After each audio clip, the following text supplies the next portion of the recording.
One of the other things that's unique to our area is the number of tornadoes occurring at night. Highly prone to night tornadoes. In fact, we get more here than just about anywhere else on the planet. Why that is, would take somebody that knows a lot more than me to explain. But typically, your really severe weather is going to take place sometime between, say, 2 in the afternoon and 9 o'clock at night. But there are always exceptions.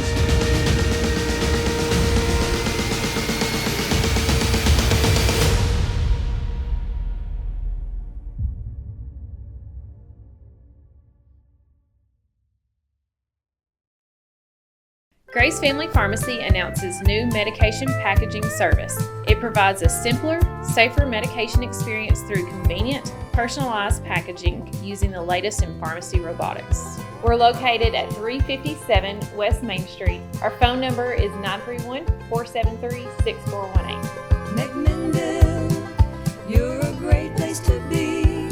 McMinnville, Tennessee.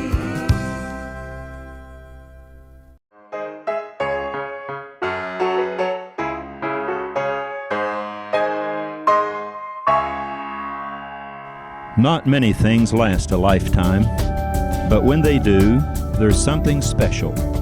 Dr. Pepper. Good for life, good for the community.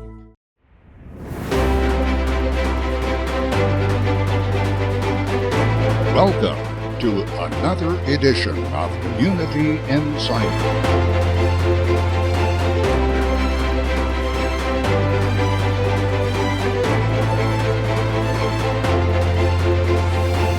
Join us as we travel Middle Tennessee, uncovering history and experiencing the adventure of unique stories and events coming to you inside your community.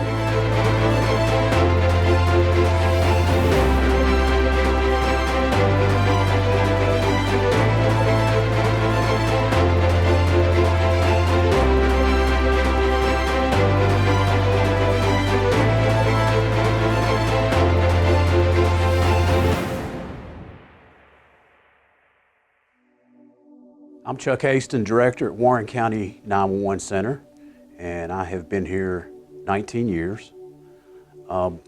We are greatly impacted by the weather, severe weather especially.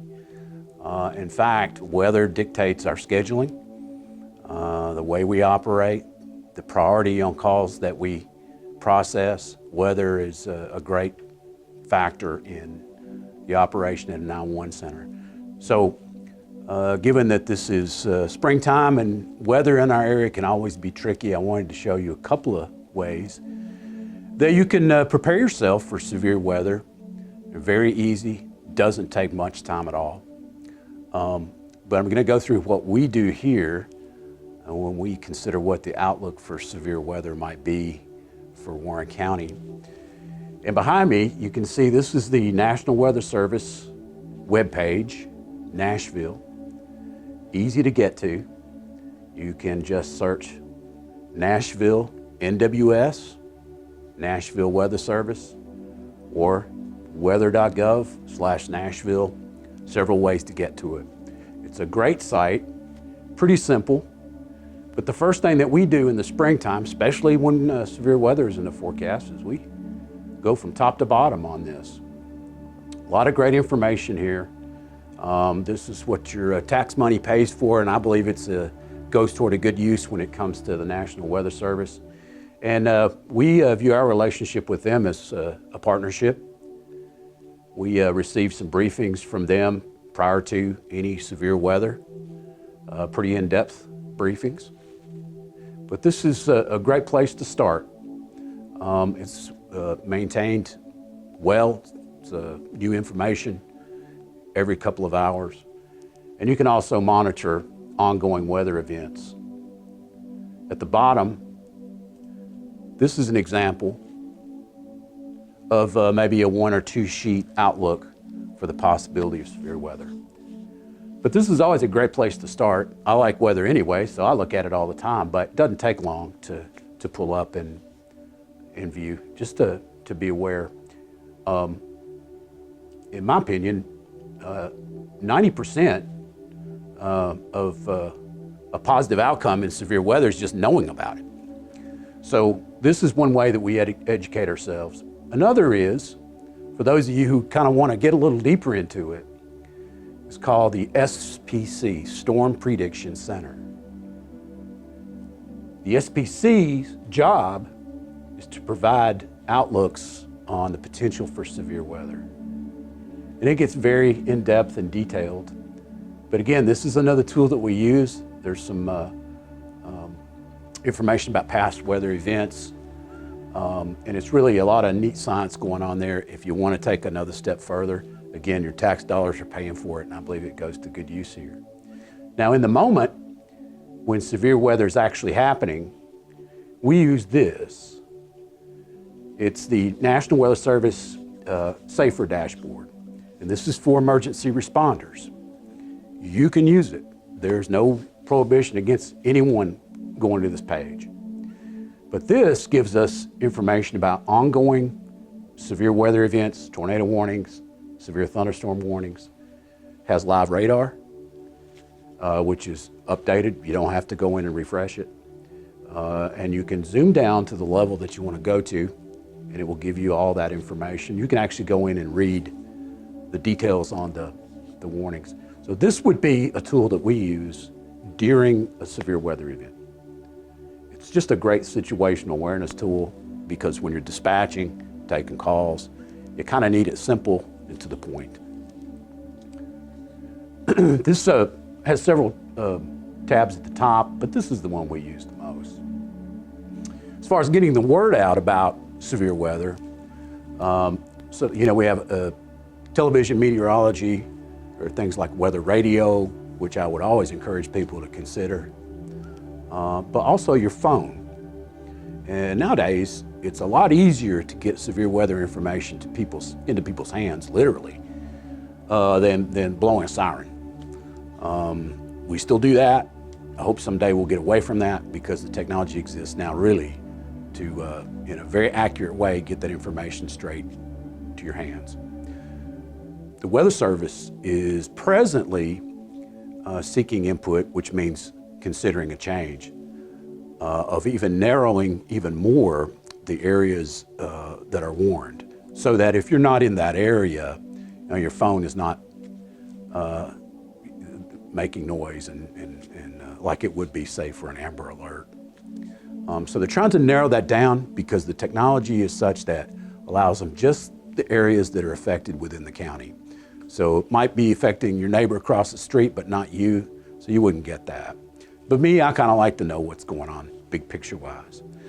A couple of things that I think is important people know about how the phone alerts work.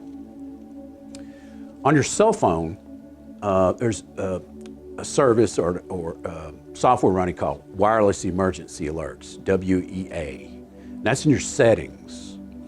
So, for example, on an iPhone, you can go to your settings, go down to, I believe it's in the apps section.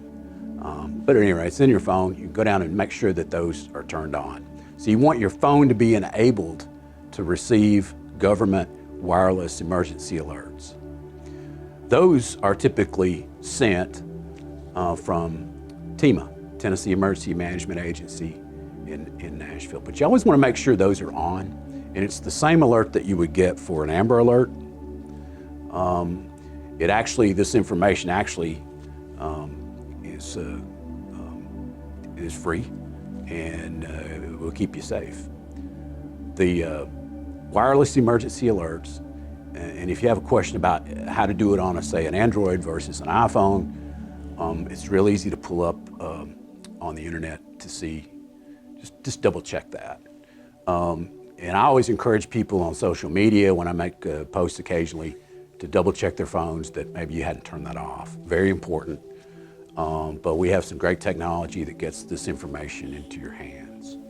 People are curious sometimes why our part of the world is prone to severe weather. There are a couple of reasons for that. Middle Tennessee, the source of the moisture for our storms and our weather comes from the Gulf of Mexico. So there's several ingredients that you need to create severe weather. One being moisture. You need something to lift that warm, moist air into the atmosphere, a lifting mechanism they call it. That can be a cold front, can be just a wave of energy that passes through. But we happen to be right in the area, North Alabama, Athens, Huntsville, this area right in here, just to the south and southwest of us, where these things collide. And many times we are the beneficiary of some of that up here where we live. Some of the strongest tornadoes on record actually have occurred in this area right here. North Alabama, for those of you old enough like me to remember April the 3rd, 1974, one of the strongest tornadoes on record occurred in this area right here. And it devastated a little town called Guin, Alabama.